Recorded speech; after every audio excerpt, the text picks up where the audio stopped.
Education at Utah State University.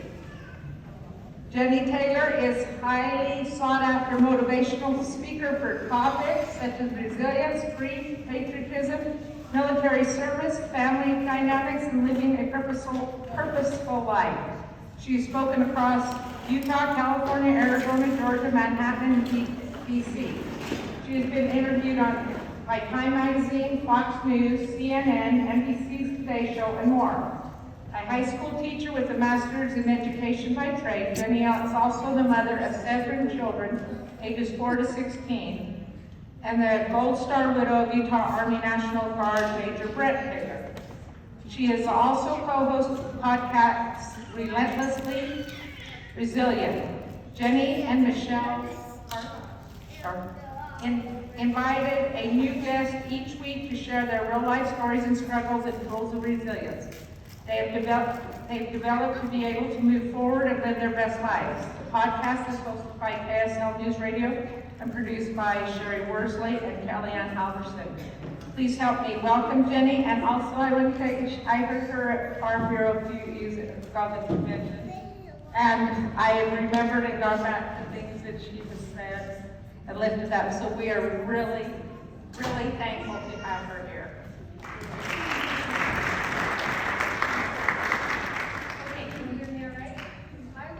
Right now, I do not sit still very well, and I don't stand still very well. So I might walk around and then I'll come two with me. So I'm going to try to hold still for a minute, and then we'll get started. First of all, thanks for having me. Thanks for being here. Those roads are crazy. I don't know where you came from, but probably not next door. So you have some driving up here, and hopefully by the time you all go home another day, the sun will shine. It's just not shining yet. So I just want to get started really quick with 2 questions. And I need audience participation, and they're really easy to answer because we know these questions. So first of all, you can tell me, who are you and why are you here? Is anybody willing? I will come to the audience. Oh, she's so willing. Go ahead.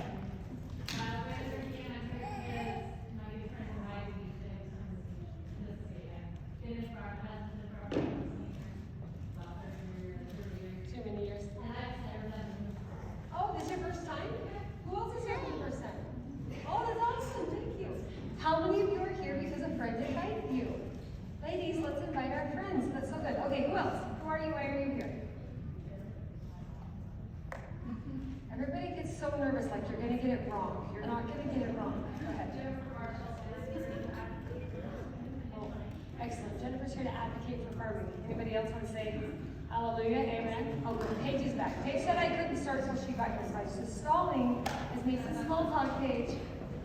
Paige is my first cousin once removed in property theology. So we'll get to that in a minute. Who else? Paige, who are you? Why are you here? Oh, how many of you are here because you love Susan? All right, well, the rest of you are kind of shy, which is fine, but I want you to keep thinking, who are you and why are you here?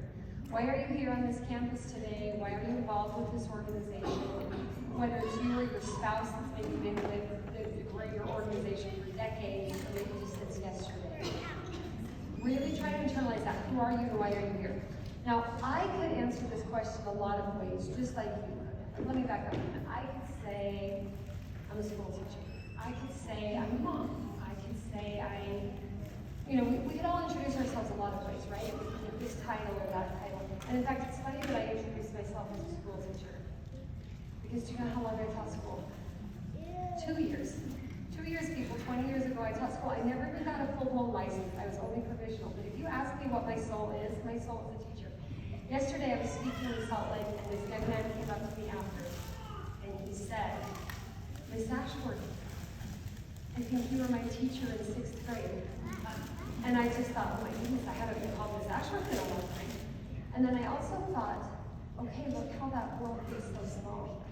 And we had talked a lot about what we'll talk about today, things like resilience and the plot twists in life and how in the world to figure out how to keep living happily ever after. And he shared with me that he is an ecclesiastical leader for his neighborhood, that's the Christian Saints, and one of the teenagers from the neighborhood was just barely recently killed in a car accident, and today he's going to be officiating at that funeral service. And some of the things we talked about yesterday seemed very timely. So I thought, who would have known this little kid in my history class in Spanish Middle School a million years ago would maybe come full circle. So there might be something we can share. So keep that thought in mind too, because I'm going to come back to that. But if I wanted to really just cut down to why I'm here, probably why Susan invited me, and maybe why you know who I am if you've ever heard of me, it's because 20 years ago I fell in love with and got married to a guy that went away to war several times and never made it back alive. I guess I shouldn't say never. He made it back alive most times. It was just that one last time. But let me back up a little. Because sometimes it's easy to think the story of the person is the story. And some of us have a story, and it's either neighborhood gossip, or it is front page news, or you are sure it is your scarlet A on your chest, or it is just that really unfortunate cloud that's just following you like Eeyore. And some of us have that story. But let's be honest. We all have a story, right? In fact, you probably all have 10 or 20. My favorite thing about the podcast we have is we just let regular people tell regular stories about regular life. And you know what you discover? People are pretty awesome. Human beings are amazing. And sometimes life really sucks. And it's amazing to see how people climb up. So this is the me Paige probably knew years ago when we were growing up part of this big Ashworth family. I come from the Salt Lake City area, had a pretty uneventful childhood. I'm the third of 4 kids. My grandpa was an iron worker, a very hard worker, into not necessarily farming, but building. He was still, in fact, one time they were working on a bridge, a train rail, on a bridge overpass, and UDOT came to kind of see how things were going. And they asked them something like, hey, where's the whole crew? There were 3 or 4 guys. And my grandpa was like, this is the crew. And there were plenty of them to get done. He was just that kind of worker. So this is my grandpa Wayne Ashworth. That's where I get the maiden name Ashworth. And this is my beautiful grandmother Jennie. And that's where I get the name Jennie. Anybody else named after a family member? First or middle? First or middle's fine. If you ever try to find me maybe on social media or my website or something, you'll discover I spell it a little differently. I spell it with an I-E because my grandmother spelled it with an I-E. And she was a barber and a nurse, which is probably an unusual combination. But she was a barber and a nurse, and in the middle there you see where she was part of the Nurses Cadet Corps in World War II. There's this beautiful woman, mother of 4 children, including my dad, Rod. There he is as a little guy, about the same age I was in the first picture. But what I didn't mention about Jennie, and the reason I really bear her name, not just because it's my grandmother, but she died not long after this picture was taken. My dad's mom was killed in a car accident on Thanksgiving Day when he was 11 years old. And that was something that he struggled with, as you could understand, for a very long time. And it was something that was difficult. You know, some of us are better than others at talking about difficult things. And I would say, by and large, those of us alive today are better at talking about difficult things than maybe our grandparents' generation. And maybe that's for good or for worse, I don't know. My grandfather wasn't very good at talking about that grief. And he wasn't very good at talking about sweet Jennie, not because he didn't love her, but probably because he loved her so much. The only way for him to really deal with it was to just take the pictures off the wall and not talk about it. So this was difficult on my father as a young boy. But then also, life kept going. Because life has a crazy way of doing that. Even when horrible, awful things happen, you know what happens every darn day? That sun rises. And that clock moves. And if you've ever been the one in a tragedy, that feels so rude. That the rest of the world would keep grocery shopping or watching TV or continuing as if nothing earth-shattering has happened when the entire earth has just shattered. So here's my dad. I met my mom. Her name's Kristen. That's my middle name. I am the family name. I've got Jennie from my grandma, Kristen from my mom, Ashworth from my dad, Taylor, of course, from my husband. High school sweethearts. Anybody marry your high school sweetheart? They went to what you did? That's so cute. I love it. They met in high school. He served a mission for the LDS Church. She waited so faithfully for him. He got home, and 6 weeks later they got married. They were so young. How did any of us get married so young? Let's be honest. And we stayed married. It's incredible. 2 little boys, not long after. My dad worked with my grandpa. A lot of you are probably in a family business, I venture to say. And my dad and his brother were both iron workers with their dad. And they built a lot of really cool things across the Salt Lake Valley and a lot of things that still stand. That my aunts or my uncle will tell me, hey, grandpa built that, grandpa was involved with that. It was kind of a cool heritage for something that's been built. But I'll tell you, my dad didn't really love being an iron. And he didn't always have the best desire to stick with that profession for the rest of his life. And in fact, on one job site, he had been pretty difficult injured. He was on a ladder, doing construction, it's high up, and he fell off of that ladder, hit the back of his head, had probably what we would have called TBI today, like a traumatic brain injury. We didn't call it that because we didn't know. But he had some kind of damage and some kind of difficulty that led to the official diagnosis of hydrocephalus. Hydro is water, cephalus is brain, water on the brain. It required a shunt to be put in, it required some medication. And from that point on, he just wasn't really quite the same. Now, I don't remember that, because look, the innocence of youth is beautiful, right? I'm the tall redhead in the back, my little baby sister in the front. We were kind of clueless to what's happening, because life just happens. But our brothers weren't quite as clueless. They're a little older, a little closer to my dad. They were more aware that he was in and out of therapy, in and out, on and off of medication. When you hurt your brain, it hurts. When you aggravate that with maybe a difficult family life and childhood trauma, you might end up in a bad situation. So it got to the point where my parents decided the best thing for our little family was to get out of Dodge. And I won't make you raise your hand on this one, but I would ask you to think, have you or someone else you know maybe thought the best thing we need is just a little space? Mom and dad, 4 little kids, working for his dad, who was a hard worker, kind of a hard personality. And my dad just kept stumbling, and then there was kind of some of that, hey, pull yourself up, figure it out. So my parents, my mom worked for the railroad, and at the time they were relocating to Omaha, Nebraska. And it felt like a perfect opportunity. Like, let's just take our little family and go. Let's go start over. So my mom had a job as a secretary, and it paid pretty decent, but she was a secretary. She had a high school diploma and a couple secretarial classes. But they were very hopeful that this new scenery would provide a new hope, a new opportunity. So we moved to Nebraska when I was in 3rd grade. We were there when I was 4th grade. By the time it was 5th grade, my parents' marriage had ended. They separated. We went from sharing a house altogether to 2 little apartments back and forth. Again, I was kind of shielded just by the innocence of youth. I was very close to my mom and my little sister. My brothers were closer to my dad and each other. And without really consciously knowing it, we kind of had the girls and the boys. It was kind of like that my entire childhood. So here we are, we're struggling. My dad can't keep a job. My mom's trying to make ends meet. Marriage doesn't make it. Things get difficult until we get to the point, September 23rd of 1990, my father died by suicide. Now you have to remember, in 1990, we did not say the word suicide. And we didn't talk about it, and we didn't understand it, and we still don't, but we're doing better. I was a 10-year-old little girl. There is no way I was going to show up to my friends and be like, hey, gotta go to my dad's funeral to kill myself. My mom decided to move back to Utah with the kids because she had family support here, the same family they thought they needed to get a refresher from. And then back here in Utah, I'm sure looking back that my friends must have known my father was deceased.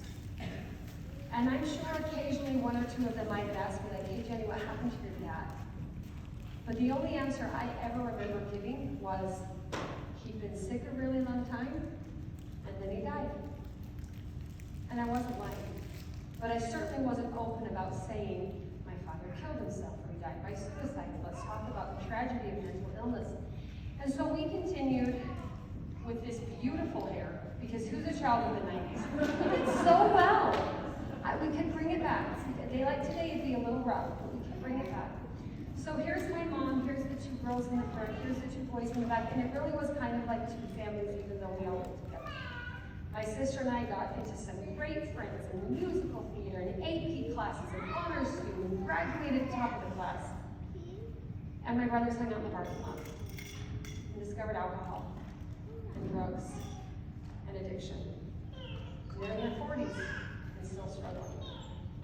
So here we all are. The good thing about our family is we are crazy, we are different from each other, and we're all kind of best friends.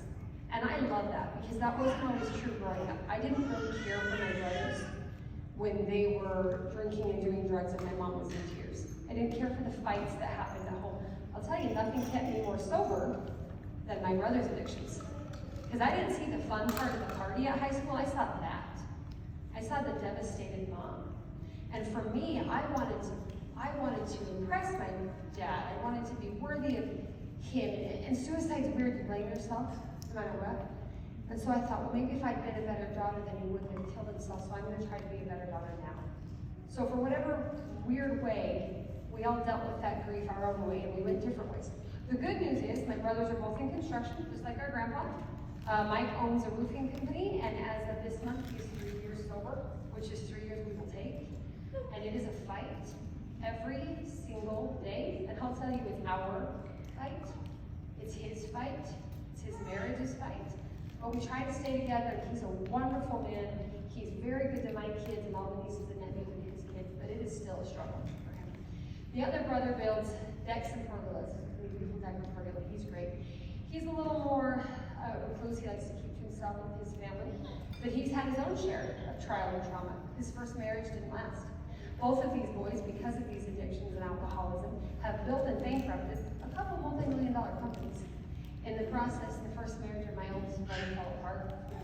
His wife later remarried. His oldest daughter transitioned into his son, and it's been something that's been very difficult for my family to do. We don't have much of a relationship with my niece and nephew from that marriage, not because we don't want to or don't love them, but more because the marriage is so estranged, even though it's been over for 15 years.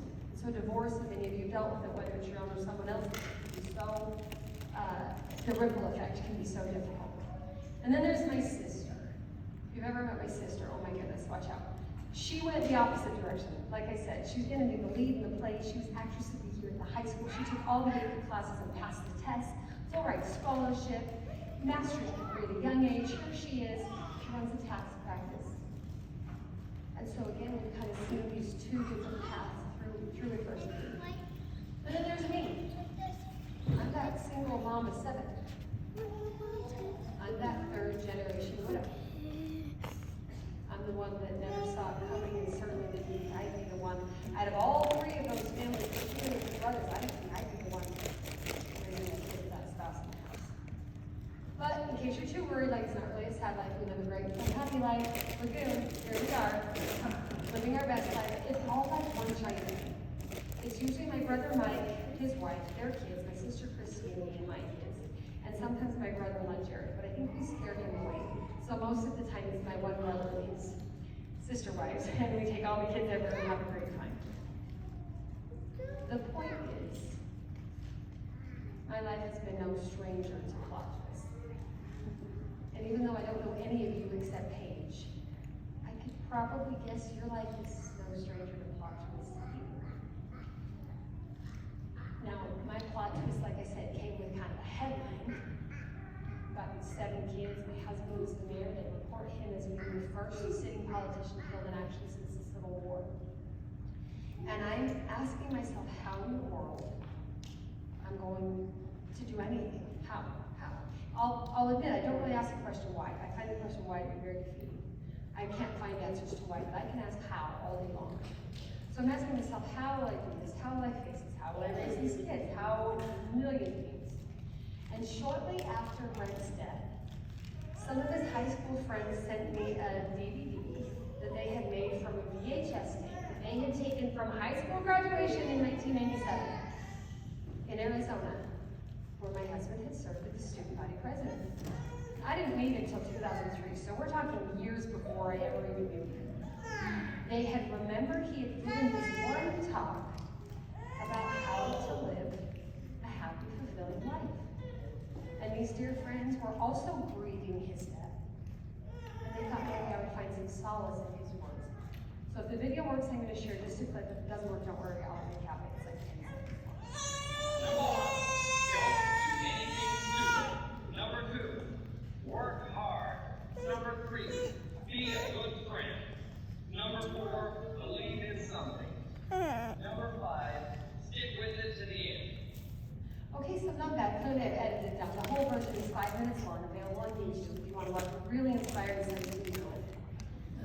he gave what he called the BT5. And it has long been an inside joke between him and me that every good talk has a certain number of fingers to go along with what we're supposed to learn today. Right? There's 5 points, 3 reminders, 4 things to remember. And he and I have long laughed about that. So it's funny that that's what he spoke in high school. 5. He gave 5 pointers on how to live a happy, fulfilling life. They're pretty good. You could apply to farming, or politics, or government, or military, or raising kids. The first one, don't do anything stupid. The second, work hard. Third is be a good friend. Fourth is believe in something. And fifth is stick with it to the end. Now that came at such a time in my life that it almost felt like Brent talking to me from wherever he is. Saying, like, hey Jenny, you can do this. And I don't think don't do anything stupid means don't make mistakes. I think it's more like don't doubt yourself. Don't give up. Don't give in. And the importance of work hard. And I think he wanted us to teach me to teach our children to work hard. When you guys are in the farming world, you know how to work hard. We're born working hard. The importance of relationships, building those relationships, being a good friend, being friendly, offering that hope and that optimism for someone like down on their luck. Believing in something. And if you watch the fuller edition of the talk, he says it could be a cause, it could be a religion, but find out what it is, and then live by it. What do you believe in? And then the fifth one is the one I'd like to just scratch off the list, and I don't really like it, because it makes me tired. But I guess we've got to stick with it to the end.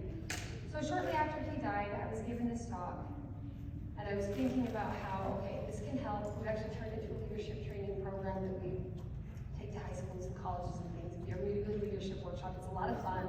We take those 5 points and we kind of get people thinking, what would you say?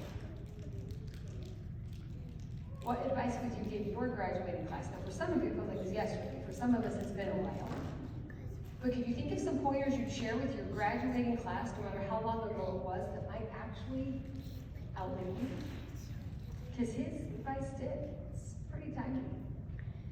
But it got me thinking. Here he is promising me I get to live happily ever after if I do these 5 things. And I'm like, I feel like I'm doing all 5 of those things all day long. I'm believing, I'm working, I'm sticking, I'm trying not to be stupid, and you better believe I'm looking for some good friends to help me through. And still there's that question, how do we live happily ever after? And after what? And how forever? Because I think most of us really believe that forever, someday we're all going to be really happy.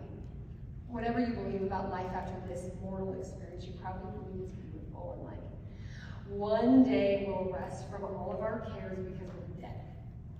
Which is kind of a depressing thought, because we're still alive. Like, I'm super happy to be resting when I'm dead, but I hope not to be exhausted the entire time. Right? But I like to find a way to live happily even after. What if instead of this quest for living happily ever after, we shifted our thinking and sought how to live happily even after death, divorce, disappointment, betrayal, bankruptcy? I mean, I could make a really long list. It would be pretty depressing. So we're going to talk about 3 things that I've learned. 3 things I have learned in the last 5 years about how to live happily even after. And to be honest, my real challenge for each of us, including myself, is to learn how to live happily even through the difficulties. Because sometimes we get to the point after a certain trial seems to have passed, and we're like, okay, I guess it was good for me. Okay, I guess I grew. What if we could be happy now and not just after? So let's look at the 3. The first is let go. The second is let be. And the third is let both. You can tell I'm a mom. We have to keep things simple. I can't remember more than a couple of words at a time, and neither can you. So we're going to just keep it so simple. Let's look at the first one. Let go. I think the first thing we need to learn at in our quest for happiness now is that picture of what we thought happiness would look like. Because we all have it, right? If I went back all the way to that first slide of the little girl in preschool, little chair, Surely I knew what happiness would look like someday. And sometimes what we need to do is let go of what we thought something would look like, so that we can make room for what it does look like. We can let go of those expectations, either of other people or of ourselves. And we can let go of that disappointment, let go of that sense of failure. In fact, what if we let go of the fear of falling? My oldest daughter is a circus star. She climbs the aerial silks. She climbs as high as she can, and then she drops as close to the ground as she can. You kind of have a heart attack every time she does it. And one time over Christmas break, one year, me and the whole family of all the cousins, took the kids to see Cirque du Soleil. And we're watching beautiful circus artistry like this. And one of the acts they did was trapeze. Anybody ever been to a live trapeze show? It'll like totally give you a heart attack, right? So they got the girl over here, and then she goes over there, and the strong guy catches her, and the strong guy throws her, and pretty soon it's not just back and forth, but it's got a loop. And then that one loop's not enough, so it's a couple loops. And by the end, she's doing like 14 loops in your show. She's going to fall to her death, so you wish she would just stop, please. Even though I paid a lot of money for the tickets, I just can't watch it. Have you ever been there? And so, because I am a school teacher, remember that illustrious career? 2 years.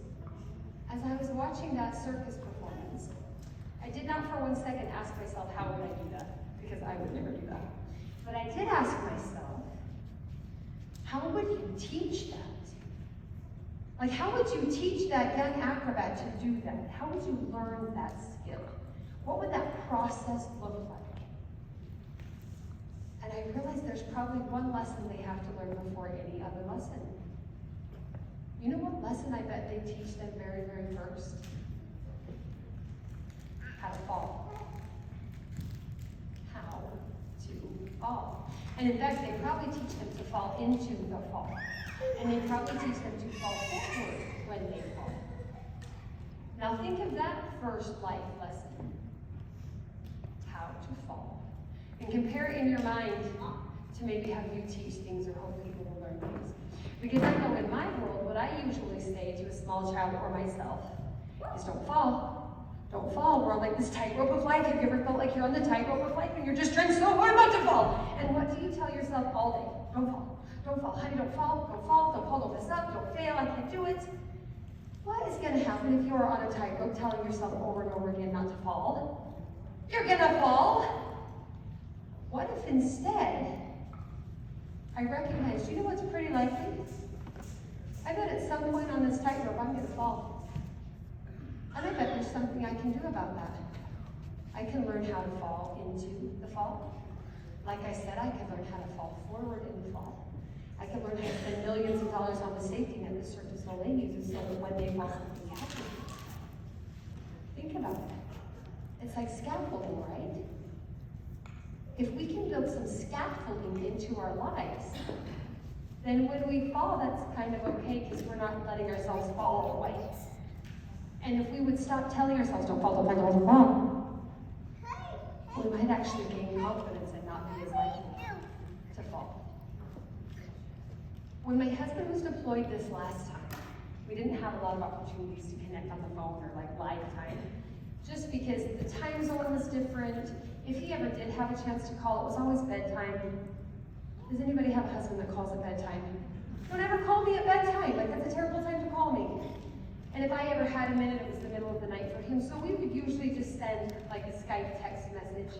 And I'd get to it in a day or two, and he'd reply back in a day or two. And it was just the nature of life. It was literally a war. I was fighting my own battles with all the kids at home. And so it was really a beautiful opportunity at the end of October in 2018, when our schedules lined up, and we spent like half an hour on the phone. Really, really unusual. And he was asking me, how's it going?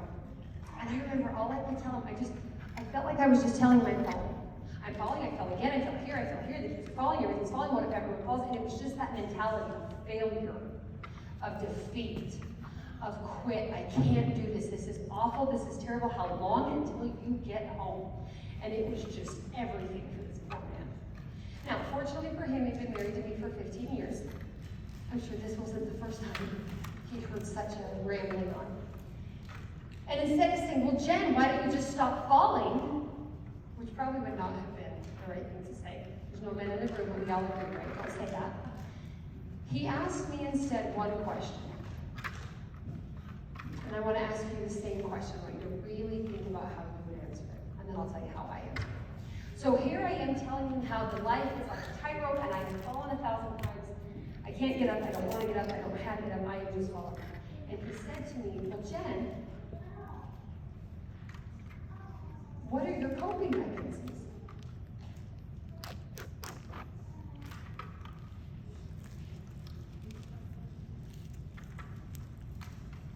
I had nothing.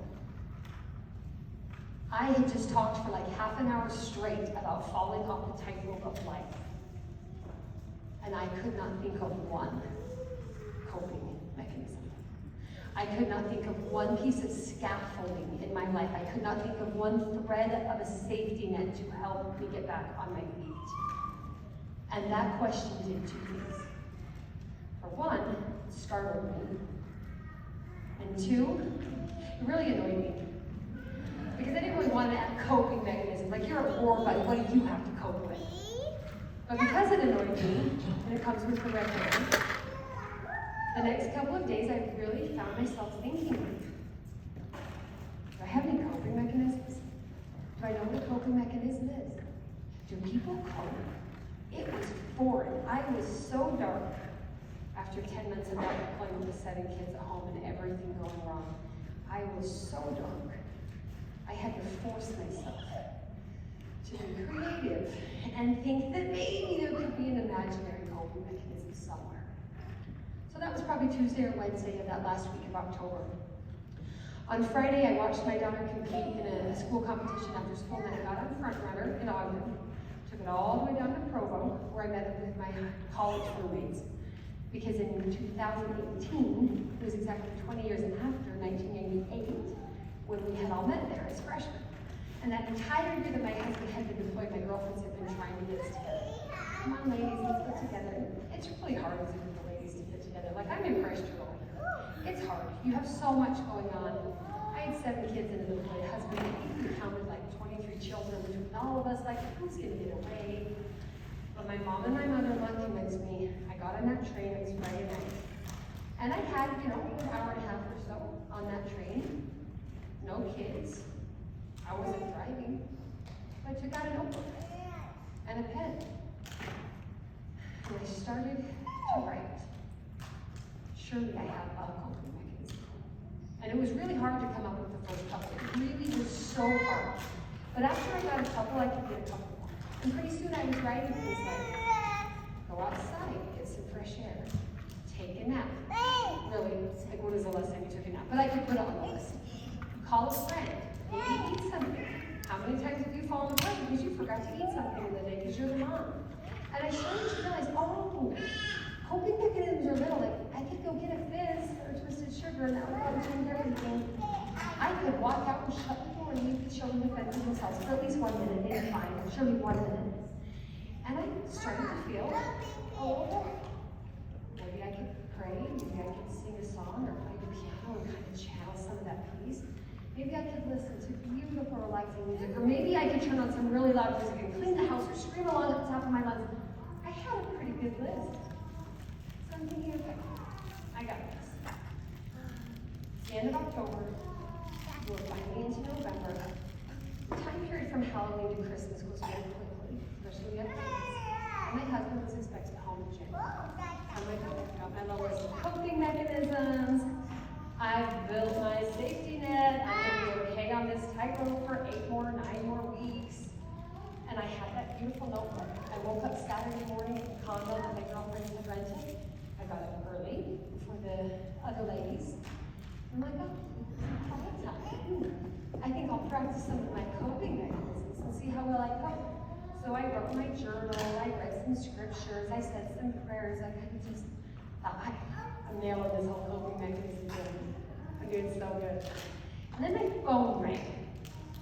There had a phone ring at like the most inopportune time. And I am in the zone here, do not call me. And it was my mom, who was home with my kids, and I was certain she was going to tell me somebody had burned the kitchen down or broken their leg or needed stitches.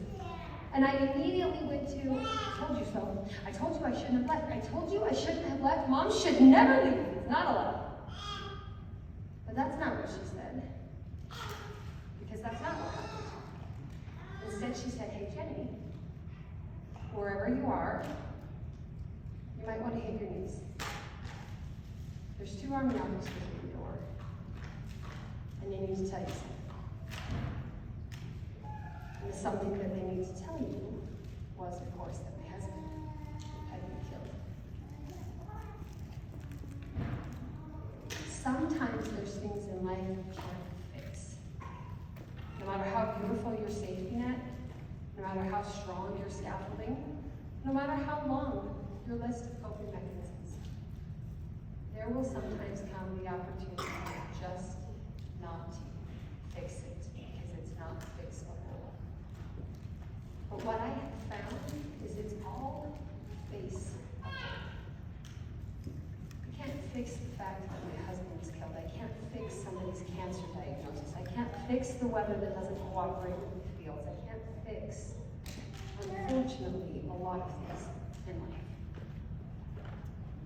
But if you and I work together and we have that safety net, and we have that scaffolding, and maybe we are the safety net for each other, then we can face it, even when we can't fix it. And there's a magic that comes in letting go of that human nature to fix. To fix it, you want to fix it all, right? When something goes wrong for your kids, you just want to fix it. When something goes wrong in the world around you, you want to fix it. When something's broken, you just want to fix it. And it's great, you fix what you can. Please do, fix away. But when something comes that you can't fix, might I just encourage you to just let go. Let go, let go, let go. And just remember you have to face it. Maybe you have to face it all flat on your face. And that's okay. So that was the first one, was let go. The second one is let it be. Along with that idea of letting go of what we think is the perfect happiness, or letting go of what we think it should look like, or what we think we should look like, or what we think life should be like. Let that go. Learn how to fall. Face what you can't fix. And then let life kind of be like a giant puzzle. Because it is in you. Anybody like to do puzzles? Kind of put this in little pieces. And so what do? My grandpa taught me you turn all the pictures over first, you see. And then you separate the insides from the edges, and you might disagree, so you do the corner, whatever, how you do your puzzle. No matter how you do your puzzle, or what color it looks like, or how many pieces it has, I promise you at some point you're going to find that piece. You know the piece I mean? You know the piece I mean, the really ugly one? It's probably like brownish yellowish, which is even worse than brown. And it's odd shaped and it doesn't fit, and you've tried, you know it doesn't fit because you've tried. You put it here and you put it there, you put it in a corner. You even flipped it over backwards in case that dumb manufacturer made it wrong. And you can't get that piece to fit anywhere, so you're going to throw it to the dog. In fact, you're wondering, which manufacturer decided it'd be funny to include the wrong piece in the puzzle just to throw you off? You ever had that kind of piece in your puzzle? You ever had that kind of piece in the puzzle in your life? You ever had that kind of circumstance that you're like, no, sorry, wrong box, wrong family, wrong life? That's supposed to be that guy. That one is totally suited for that trellis. Over there. And we take the piece or the circumstance or the situation that we don't like, and we hem and we haw. And we try to make it fit, and we try to make sense of it, or we try to get rid of it. And sometimes it doesn't fit. And sometimes it doesn't make sense. And a lot of times we can't get rid of it. So what if we just learn to let it be? If you're doing a really hard puzzle with a really lot of pieces, do you know what you can do with that really ugly one? You could set it aside. You could try to forget about it and not stew over it and get completely angry over it and have the rest of your day ruined because of it. What if you could take some of those unanswered questions in your life, some of those difficult things, some of the questions that just don't make sense, and some of the things you are certain really probably should have belonged to someone else, like an awful something else, because good things should only happen to good people and bad things should happen to the bad people. What if you could take that circumstance and let it be for now? What if you could continue building a beautiful life? Continue putting one piece in and another piece in? Because guess what eventually happens even with the most complicated puzzle? Every single piece fits, right? Even that stupid, ugly, yellowish, brownish one. And when you get kind of to the end of the puzzle, those really hard pieces kind of fit easily because you can now see the whole picture. So if you're stuck in the moment, if something now is just too hard and it's hard to let go and you can't make sense of it and you don't know where it fits, in fact, you're positive it doesn't, can I beg you to please have the faith to let it be? Set it aside. Focus on the relationships and the things you do know. Focus on the pieces that fit. Put your energy into the positive steps forward. Keep living one day after another, one step at a time, because as you do, you will find that even that last overdone piece fits beautifully in the whole puzzle. So first remember to let go, and then remember to let be. If you and I were to take every piece of the puzzle of our lives and make a list, we can make a pretty good list, don't you think? If I said, tell me all the ugly things that have ever happened in your life. Tell me every ugly yellowish brown piece of your puzzle. Do you know what I think we would find? First of all, Great Depression. Second of all, I think we'd be shocked. I think even those of you sitting at a table with somebody else you think you know would probably be shocked to know the challenges and the trials and the struggles of the lady at the table with you. And we'd look at that list and we'd be so certain they're ugly and yellow and brown. Every single one of those pieces, they don't fit.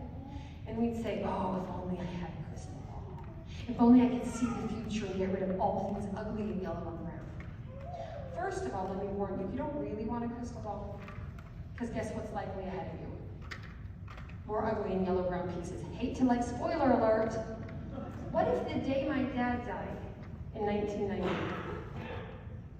As an innocent little 10-year-old, somebody came up to me at the funeral and said, hey, just letting you know, 29 years from now, your husband's gonna die too. That'd be real helpful, wouldn't it? So sometimes we make this list of all the ugly in our lives. We make the list and we are almost proud of the list. And we're gonna remember the list. We're gonna point out the list just so you know I have a list because I've been through hard stuff and I have this list and I don't wanna look in the future because it's scary. And our past haunts us and our future scares us and we get stuck. But what if?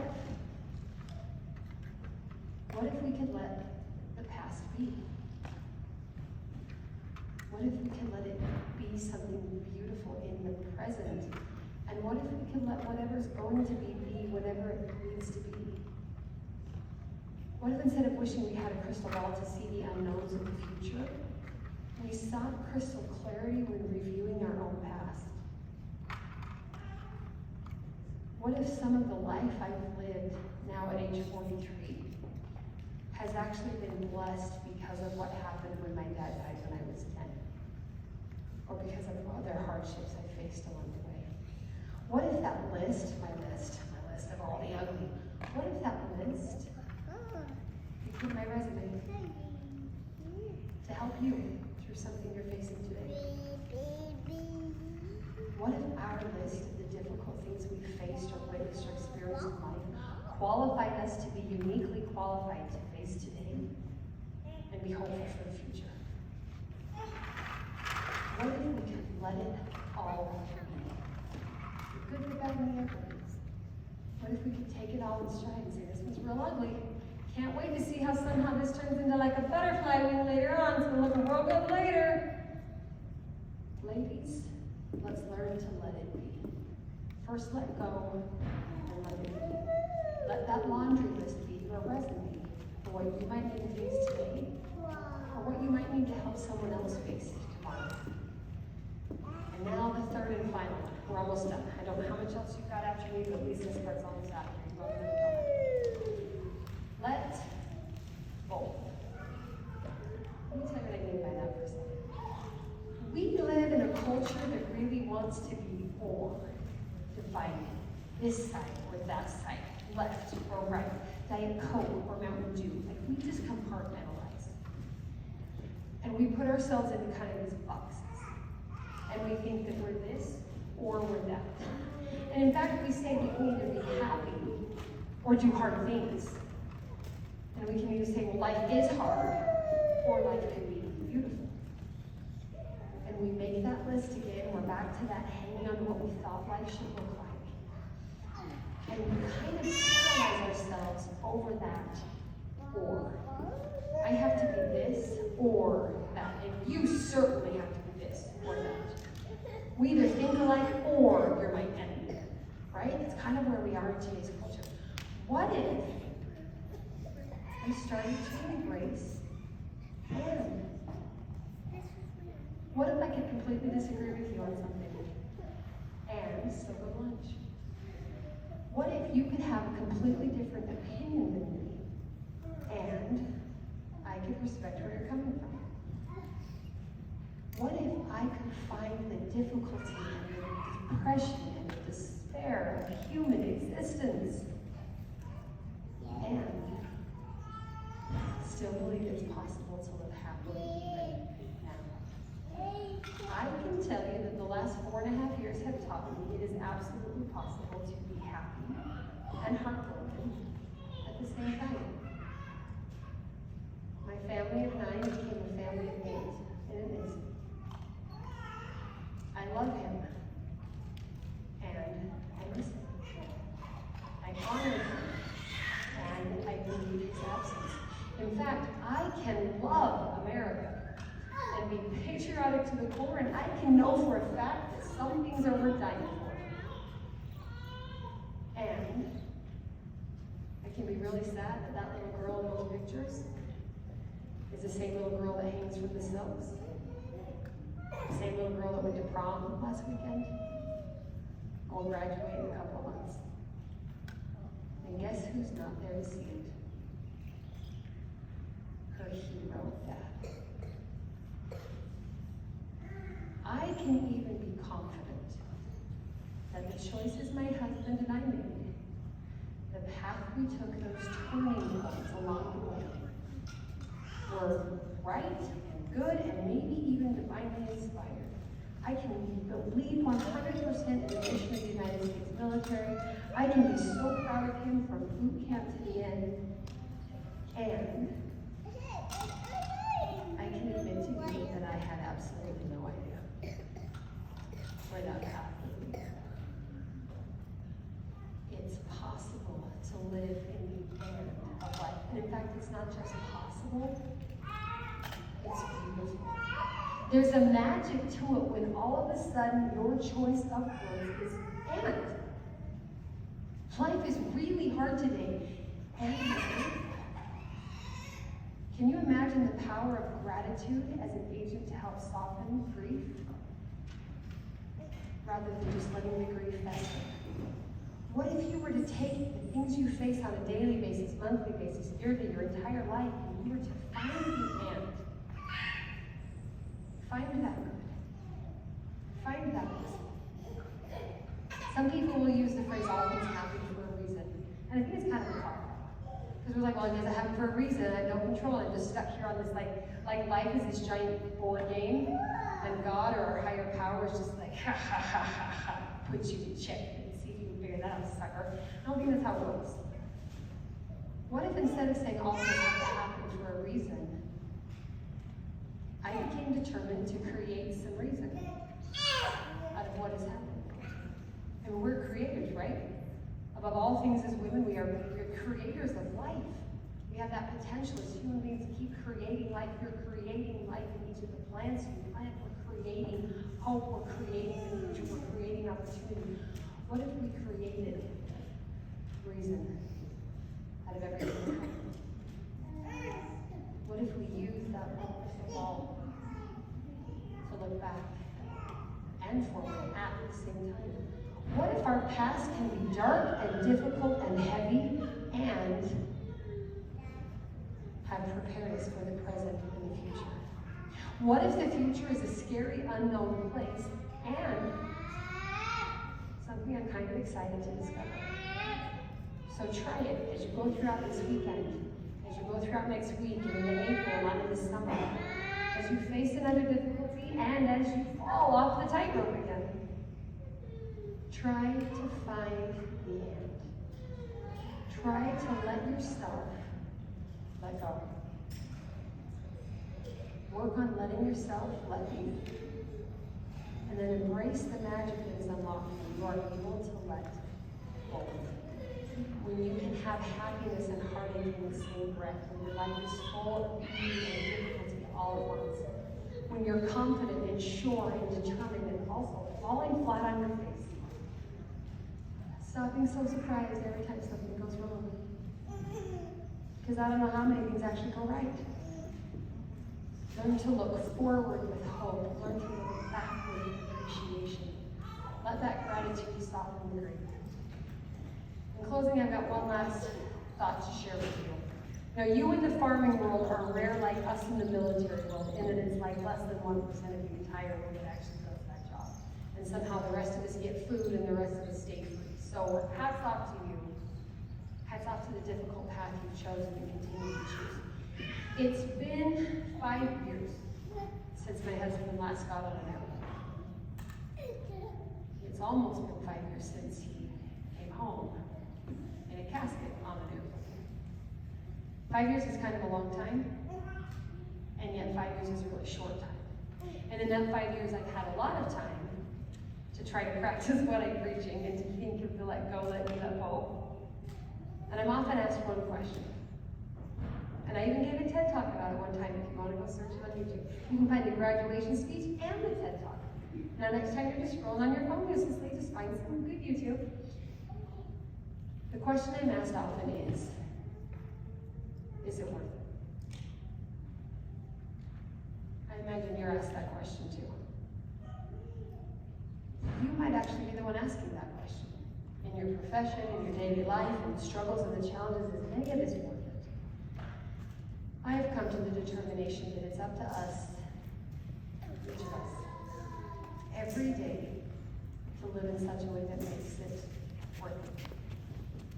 Those who went before us, whether they were in uniform or in the farm, they thought it was worth it, right? In fact, they lived their life making it worth it, proving it was worth it. Their sacrifice was worth it to them. We were worth it to them. The question now is, what will we each do to make their sacrifices worth it to us and to those yet to come? And in those 4.5 or 5 years that I've been asked or asked myself that question, I've come to this final conclusion. And that is that we best honor those who have been willing to give their lives for us by making something of honor out of the lives they have given to us. We best honor those who have been willing to give their lives for us by making something of honor out of the lives they have given to us. As we do that and strive to let go, to let be, and let both, I promise you we will discover the capacity to live happily ever after, happily even after, and happily